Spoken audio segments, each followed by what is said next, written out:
Hi hello friends, എല്ലാ കൂട്ടുകാർക്കും advocate Anjali സീരിയലിലെ നാളത്തെ നല്ലൊരു പ്രൊമോ റിവ്യൂയിലേക്ക് തന്നെ സ്വാഗതം കേട്ടോ. ചാനൽ ആദ്യമായിട്ടാണ് കാണുന്നെങ്കിൽ സബ്സ്ക്രൈബ് ചെയ്ത് ലൈക്ക് ചെയ്ത് സപ്പോർട്ട് ചെയ്യണേ. അങ്ങനെ നമ്മുടെ അഞ്ജലി ആ ഞെട്ടിക്കുന്ന സത്യം അർജുനോട് തുറന്നു പറയാണ്. ഈ കാര്യങ്ങളൊക്കെ എൻ്റെ വീട്ടുകാരറിഞ്ഞത് ഈ താലിമാല കണ്ടത് കൊണ്ടിട്ടൊന്നും അല്ല, എൻ്റെ ചേച്ചി പറഞ്ഞിട്ടാണ് എന്ന് പറയുമ്പോഴേക്കും അർജുൻ ചോദിക്കുന്നുണ്ട്, ആര്? ആര്യയോ? ആര്യയല്ല, ആര്യ എൻ്റെ കസിനല്ലേ, എൻ്റെ സ്വന്തം ചേച്ചി അനുപമ. ഏ ആര്? അനുപമ. അനുപമ അഭിലാഷ്, ശംഖുചക്രത്തിലെ രാഘവനുണിയുടെ മൂത്ത മരുമകൾ അനുപമ. അവളാ എൻ്റെ ചേച്ചി. അവളാണ് സത്യങ്ങളൊക്കെ വീട്ടിൽ വന്ന് തുറന്നു പറഞ്ഞത് എന്ന് പറയാണ്. ഇത് കേൾക്കുമ്പോൾ അർജുനാകെ ഷോക്കാവാട്ടോ. അത് പറഞ്ഞിട്ട് അഞ്ജലി അകത്ത് കയറിയിരിക്കേണ്ട വണ്ടിയുടെ. അർജുനാകെ ഈശ്വര, അപ്പൊ അനുപമയിടത്തി അഡ്വക്കേറ്റ് അഞ്ജലിയുടെ സ്വന്തം ചേച്ചിയാണോ? ഇത്ര നാളായിട്ട് ഇത് അറിഞ്ഞില്ലല്ലോ ഈശ്വര എന്ന് വിചാരിക്കുകയാണ് അർജുൻ. ആ സമയത്ത് അഞ്ജലി വണ്ടിയിൽ നിന്ന്, അതെ കേറുന്നില്ല രാജീവ്? കേറുന്നു. അല്ല, ഞാനെന്തോ ഇത് പറഞ്ഞപ്പോ എന്താ രാജു ആകെ ഷോക്കായ പോലെ, എന്തോ ഞെട്ടിയ പോലെ? അല്ല, തനിക്കൊരു ചേച്ചിയുള്ള കാര്യം എനിക്ക് അറിയില്ലായിരുന്നു എന്ന് പറയാണ്. ഓ, അത് വേറൊന്നുമല്ല, പറഞ്ഞല്ലോ, അവള് ഒരു വർഷം മുമ്പേ ഒരാളുടെ കൂടെ ഒളിച്ചോടി പോയി വിവാഹം കഴിച്ചതാണ്. അന്ന് എൻ്റെ വീട്ടുകാർ അവളെ ഉപേക്ഷിച്ചതാണ്. അതുകൊണ്ട് എൻ്റെ അച്ഛനും അമ്മയുടെ അടുത്ത് ചോദിച്ചാ അവര് ഒരു മകൾ ഉണ്ടെന്നേ പറയുള്ളൂ, അത് ഈ അഡ്വക്കേറ്റ് അഞ്ജലിയാണെന്നേ പറയുള്ളൂ. അനുപമ അന്ന് അവർ മനസ്സിൽ നിന്ന് പടിയിറക്കി വിട്ടതാണ്. ഞാനും അങ്ങനെ തന്നെ ഒരുപാട് ക്രൂരതകളും ഒരുപാട് ചതികളും എൻ്റെ അടുത്തും അവള് ചെയ്തിട്ടുണ്ട്. പിന്നെ രാജീവിൻ്റെതൊക്കെ സമയം പറയാന്ന് വിചാരിച്ചു. വീട്ടുകാരുടെ പെണ്ണാലോചിച്ച് വരുമ്പോഴേക്കും നമ്മുടെ വീട്ടിലെ കാര്യങ്ങളൊക്കെ പറയുന്ന കൂട്ടത്തിൽ ഇത് പറയാന്ന് വെച്ചുള്ളൂ, അല്ലാതെ മറച്ചു വെക്കണമെന്ന് വിചാരിച്ചില്ല എന്ന് പറഞ്ഞിട്ട് അഞ്ജലി അത് പറയുമ്പോഴേക്കും അർജുൻ മനസ്സിൽ വിചാരിക്കണം, ഈശ്വര, ഒന്നത്തെ കാര്യം താൻ രാജീവല്ല അർജുനാണെന്നുള്ള സത്യം പറഞ്ഞിട്ടില്ല, രാഘവനുടെ മകനാണെന്ന് പറഞ്ഞിട്ടില്ല.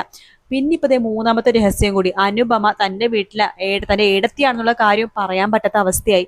ഇങ്ങനെ ഒരു കാര്യം മറച്ചു വെച്ചിട്ട് പിന്നെ ഒരു കള്ളം പറഞ്ഞു. ആ കള്ളത്തിന് പുറത്ത് വീണ്ടും വീണ്ടും ഞാൻ എത്രയോ കള്ളങ്ങളാ മറച്ചു വെക്കണത് എൻ്റെ ഭഗവാനെ എന്നൊക്കെ വിചാരിക്കുകയാണ് നമ്മുടെ അർജുൻ കേട്ടോ.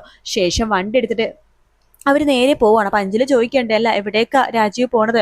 എടോ, താൻ സമാധാനമായിട്ടിരിക്കുക, തന്നെ സേഫ് ആയിട്ടെടുത്ത് കൊണ്ടുപോയാൽ പോരാ, എനിക്ക് രാജീവിന്റെ വീട്ടിൽ തന്നെ വരണം. എടോ, എന്റെ വീട്ടുകാരത്തിനെ ഒന്ന് പറഞ്ഞ് മനസ്സിലാക്കട്ടെ, അതുവരെ തന്നെ അമ്പാടിയുടെ വീട്ടിലൊന്ന് നിൽക്ക്, 1-2 മണിക്കൂർ, അതിനുള്ളിൽ ഞാൻ കാര്യങ്ങളൊക്കെ പറയാം എൻ്റെ വീട്ടില്, എന്നിട്ട് ഞാൻ തന്നെ കൂട്ടിക്കൊണ്ട് പോവാം. ശരി എന്ന് പറയണം. അങ്ങനെ അർജുൻ നേരെ വണ്ടി വിടുന്നത് നമ്മുടെ അമ്പാടിയുടെ വീട്ടിലേക്കാണ്. അപ്പൊ അമ്പാടിയുടെ വീട്ടിൽ നിന്ന് അമ്പാടി മുൻപിൽ തന്നെ ഉണ്ട് കേട്ടോ. അപ്പൊ അമ്പാടിക്ക് കാര്യങ്ങളൊന്നും അറിയില്ലല്ലോ, ഇവിടെ വിവാഹം കഴിഞ്ഞ കാര്യങ്ങളൊന്നും. അപ്പൊ അമ്പാടി നോക്കുമ്പോഴേക്ക്, ആഹാ, ഇതാര്? അഞ്ജലിയും അർജുനും, വാ കേറി വാ. അമ്മേ, ഇത് ആരാ വന്നേക്കണ നോക്കിയ, അഞ്ജലിക്കും അർജുനും കുടിക്കാൻ ചായ എന്തെങ്കിലും എടുക്കുക എന്ന് പറയണം. അപ്പൊ അർജുൻ പറയണ്ട്, അതെ നീ ഇങ്ങോട്ട് വന്നേ എന്ന് പറഞ്ഞിട്ട് അമ്പാടിനെ വിളിച്ചോണ്ട് പുറത്തേക്ക് പോവാണ്. എന്താടാ, എന്താ കാര്യം?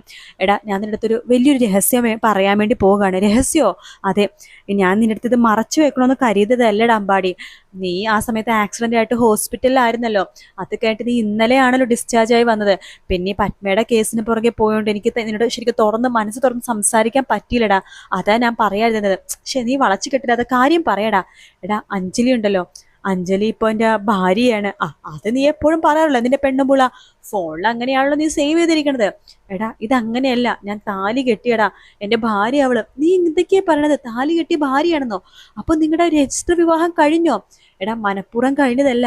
അന്ന് പത്മേനെയും അഞ്ജലിയും കൂടി തേങ്ങാപ്പട്ടണത്ത് പോണ സമയത്ത് നീയും പത്മയും കൂടി വേറൊരു റോഡിലേക്കും ഞാനും അഞ്ജലി വേറൊരു റോഡും കൂടെ കടന്നു പോയില്ലേ?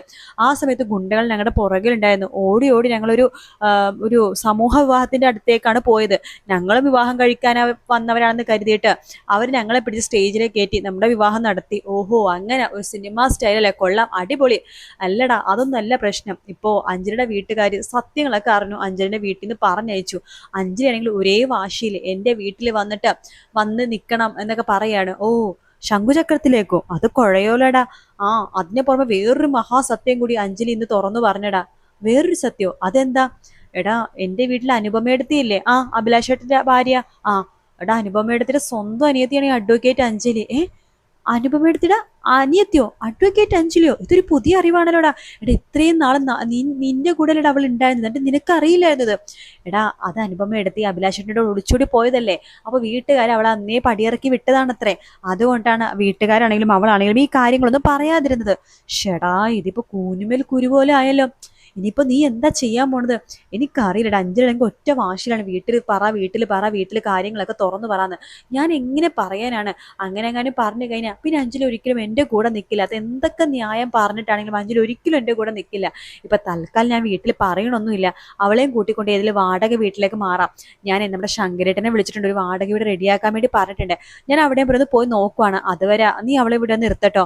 അതിനെന്താടാ, ഒരു കുഴപ്പമില്ല, നീ പോയിട്ട് വാ. ഞാൻ ഈ അവസ്ഥയിലായത് കൊണ്ടാണ് നിന്നെ സഹായിക്കാൻ പറ്റാത്തത്. അതൊന്നും കുഴപ്പമില്ലടാ, ഇതെനിക്ക് ഒറ്റക്ക് പോയി അന്വേഷിക്കാനുള്ള കാര്യമല്ലേ ഉള്ളൂ. ഞാൻ പോയിട്ട് വരാം എന്ന് അർജുനും പറയാണ്. ശേഷം അർജുൻ അവിടെ നിന്ന് പോകുന്നുണ്ട്. അപ്പൊ ആ രാജീവ് എവിടെ പോയെന്ന് അഞ്ജലി ചോദിക്കുമ്പോൾ രാജീവ് ഇപ്പൊ വരും, വീട് വരെ ഒന്ന് പോയതാണ് എന്നൊക്കെ പറയുമ്പോൾ അഞ്ജലിക്ക് ചില സംശയങ്ങളൊക്കെ തോന്നുവാണ്. അഞ്ജലി അമ്പാടി ചോദിക്കുന്നുണ്ട്, അമ്പാടി സത്യം പറ, രാജീവ് എന്തെങ്കിലും മറയ്ക്കുന്നുണ്ടോ എന്നൊക്കെ ചോദിക്കുമ്പോൾ ഒന്നുമില്ല, അഞ്ജലിക്ക് തോന്നുന്നതാണെന്നൊക്കെ പറഞ്ഞ് അമ്പാടി അങ്ങനെയൊക്കെ തടിയൊക്കെ തപ്പുന്നുണ്ട്. അതേസമയം നമ്മുടെ അർജുനെയും അഞ്ജലിനെയും കൂട്ടിക്കൊണ്ട് ശംഖുചക്രത്തിലേക്ക് വരുമോ എന്നുള്ള പേടിയാണ് അനുപമക്ക്. അനുപമ മനസ്സിൽ വിചാരിക്കുകയാണ്, ഈ അർജുൻ ഉണ്ടെങ്കിലല്ലേ അഞ്ജലി ശംഖുചക്രത്തിലേക്ക് വരുള്ളൂ. മാത്രമല്ല അഞ്ജലിയുടെ മനസ്സിൽ അയാള് ഇപ്പൊ അർജുനല്ല, രാജീവാണ്. വെറും ഒരു കൃഷിപ്പണിക്കാരൻ രാജീവ്. രാഘവന്റെ മകൻ അർജുനാണെന്ന് അവൾക്ക് അറിയില്ലല്ലോ. അതുകൊണ്ട് അർജുൻ അങ്ങോട്ട് ഇല്ലാതായി കഴിഞ്ഞാൽ കാര്യങ്ങളൊക്കെ തീരും. അല്ലെങ്കിൽ ഇന്നല്ലെങ്കിൽ നാളെ അവൻ എന്തായാലും അവളെയും കൂട്ടിക്കൊണ്ട് ഇവിടേക്ക് വരും. എനിക്കത് ആലോചിക്കാനേ വയ്യ. അല്ല, ഈ ചേട്ടനും അതിനും ലോകത്ത് വേറെ ഒരു പെണ്ണുങ്ങളെയും കിട്ടിയില്ലേ? ചേട്ടനാണെന്നുണ്ടെങ്കിലോ അവളെ മനസ്സിൽ ഇപ്പോഴും അവളെ വിചാരിച്ചുകൊണ്ട് കഴിയാ ചേട്ടൻ. അനിയനാണെന്നുണ്ടെങ്കിലോ വിവാഹം കഴിച്ച് അവളെയും കൂട്ടിക്കൊണ്ട് ഇവിടെ വരാൻ നിൽക്കുക. വേറൊരു പെണ്ണുങ്ങളും ഇല്ലാത്ത പോലെയാ അവളുടെ പുറകിൽ ഇങ്ങനെ നടക്കുന്നത്. ഇനിയിപ്പോ എന്താ ചെയ്യും ഈശ്വര? ഈ അർജുനെ അങ്ങോട്ട് തീർത്ത് കളഞ്ഞാലോ? അതെ, അതന്നെയാ മാറും, അതന്നെയാ നല്ലത്. അവനങ്ങോട്ട് തീർത്ത് കളഞ്ഞാൽ പ്രശ്നങ്ങളൊക്കെ ഏറെ കുറെ തീരും. അതെ, അവനങ്ങോട്ട് തീർക്കാം എന്ന് പറഞ്ഞിട്ട് വേഗം തന്നെ നമ്മുടെ കാർത്തിക്കിനെ വിളിക്കുകയാണ്. കാർത്തികേ, നിന്റെ കുറച്ച് ഗുണ്ടാസംഘം ഇല്ലേടാ, അവിടെ നമ്പർ ഇങ്ങോട്ട് താഴെ തീർക്കുക എന്ന് പറയുമ്പോഴേക്കും എന്നാ പിടിച്ചു ചേച്ചി എന്ന് പറഞ്ഞ് കൊടുക്കുകയാണ് നമ്പർ. അങ്ങനെ അഞ്ജലി അല്ല അനുപമ നമ്മുടെ ഗുണ്ടകളെ വിളിക്കുകയാണ്. ഹലോ, ഞാൻ 5 ലക്ഷം രൂപ തരാം. ഞാൻ അയച്ചിരിക്കുന്ന ഫോട്ടോയിലെ പയ്യനെ എത്രയും പെട്ടെന്ന് തീർത്തിരിക്കണം. ആയിക്കോട്ടെ എന്ന് ഗുണ്ടകളും പറയുന്നുണ്ട്. അങ്ങനെ ഗുണ്ടകൾ നേരെ അർജുനപ്പ വീട് അന്വേഷിക്കാൻ വേണ്ടി പോയിരിക്കുക കേട്ടോ. ആ സമയത്താണ് ഈ ഗുണ്ടകൾ അർജുൻ്റെ അടുത്തേക്ക് എത്തുകയും അർജുനായിട്ട് ഭയങ്കരമായിട്ട് മൽപ്പിടുത്തായിട്ട് ഗുസ്തിയും ഭയങ്കര അടിയും വഴക്കും സ്റ്റണ്ടും ഫൈറ്റ് എല്ലാം കൂടി ഒരുമിച്ച്, എല്ലാം ഒന്നും തന്നെയാണ്, എല്ലാം കൂടി ഒരുമിച്ച് അങ്ങോട്ട് നടക്കുകയാണ്. അപ്പൊ അർജുൻ അവിടെ നിന്ന് മാറി നിൽക്കുന്നുണ്ട് കേട്ടോ. എല്ലാവരും ഇടിച്ച് അമർത്തി ചമ്മന്തി ആക്കുന്നുണ്ടെങ്കിലും പുറകിൽ നിന്ന് വന്നിട്ട് ഒരു ഗുണ്ട വന്നിട്ട് അർജുന്റെ കാലുകളിൽ അടിക്കുകയാണ്. അർജുൻ അപ്പൊ വീണു പോകുകയാണ് അവിടെ. പിന്നെ എല്ലാവരും കൂടി ചേർന്ന് അർജുനെ പിടിച്ച് അടിച്ച് ഒതുക്കുക കേട്ടോ. പിന്നീട് എല്ലാവരും കൂടി ഒരാൾ കയ്യിൽ പിടിക്കുന്നു, ഒരാൾ കാലിൽ പിടിക്കുന്നു, അർജുനെ തൂക്കിയെടുക്കുന്നു. എന്നിട്ട് ആ വെള്ളത്തിലേക്ക് ഒരു ഒറ്റയേറാണ്. അപ്പോഴും അർജുനെ മനസ്സിലായില്ല ഇത് ആരാണ് ഈ കൊട്ടേഷൻ കൊടുത്തതെന്ന്. അപ്പൊ അർജുൻ ഇങ്ങനെ പെടയണ പോലെയൊക്കെ കാണിക്കണം. അർജുനെ നീന്തൽ അറിയാം, പക്ഷെ അവളുടെ മുമ്പിൽ അഭിനയിക്കുകയാണ് നീന്തൽ അറിയാത്ത പോലെ.